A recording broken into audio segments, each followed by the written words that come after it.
একাদশ গঠনে ভুল, সমালোচনার মুখে ক্যাব্রেরা, তবুও বললেন দায় আমার। বাংলাদেশ জাতীয় ফুটবল দলের দায়িত্বে ৩ বছরের বেশি সময় কাটালেন স্প্যানিশ কোচ হ্যাভিয়ার ক্যাব্রেরা। এই সময় জুড়ে তার দল গঠন, খেলোয়াড় পরিবর্তন ও কৌশল নিয়ে প্রশ্নের শেষ নেই। হংকংয়ের বিপক্ষে ৪-৩ গোলে হারেও সেই সমালোচনার আগুন আরও দাউ দাউ করে জ্বলছে। বিশেষ করে একাদশ নির্বাচন ও দেরিতে বদলি পাঠানো নিয়ে চলছে সমালোচনার ঝড়। এএফসি অনূর্ধ্ব ২৩ বাছাইয়ে দুর্দান্ত পারফর্ম করা আমেরিকান প্রবাসী জায়ান আহমেদকে কোচ মাঠে নামান ৭৫ মিনিটে। তিনি নামার পর থেকেই বদলে যায় খেলার গতি ও ছন্দ। বামপ্রান্তে গতির সঞ্চার এনে গোলের সুযোগ তৈরি করেন বারবার। একইভাবে সামিত সোম, ফাহমিদুল ও জামাল ভুঁইয়া মাঠে নামার পর বাংলাদেশ ফিরে পায় নিয়ন্ত্রণ ও দৃঢ়তা। বিশেষ করে জামাল নেমে মিডফিল্ড শক্তিশালী করলে ম্যাচে ফেরার পথ তৈরি হয়।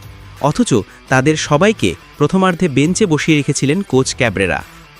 ম্যাচ পরবর্তী সংবাদ সম্মেলনে কোচকে প্রশ্ন করা হয় তার কৌশল ও একাদশ নির্বাচনের ভুলেই কি এই হারের পরিণতি। জবাবে তিনি উল্টো বলেন, কোনো সন্দেহ ছাড়াই প্রথমার্ধ বাংলাদেশের জন্য সেরা ছিল।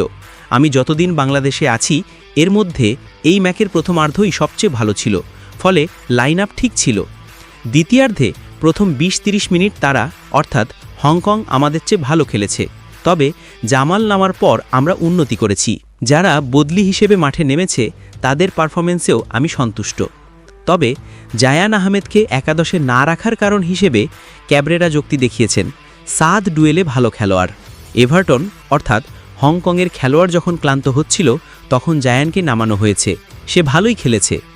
একইভাবে সামিত সোমকে দ্বিতীয়ার্ধে নামানো প্রসঙ্গে তিনি বলেন, সে ২ মাস খেলার বাইরে ছিল, বাংলাদেশে মাত্র পরশু রাতে এসেছে, তার সঙ্গে আলোচনা করেই দ্বিতীয়ার্ধের পরিকল্পনা করা হয়েছিল।